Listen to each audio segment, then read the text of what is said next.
في حاجة اسمها زاويات السوشيال ميديا. شفت بوست عجبك، اخبط لايك قبل ما تعمل شير.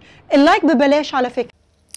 ومش معنى ان عندنا زرار الكوبي بيست اننا ننقل اي محتوى وننسبه لنفسنا، ما ينفعش. اضعف الايمان نكتب انه منقول وننسبه لصاحبه، هي افكاره وموهبته. استأذن قبل ما اعمل شير؟ اكيد لا.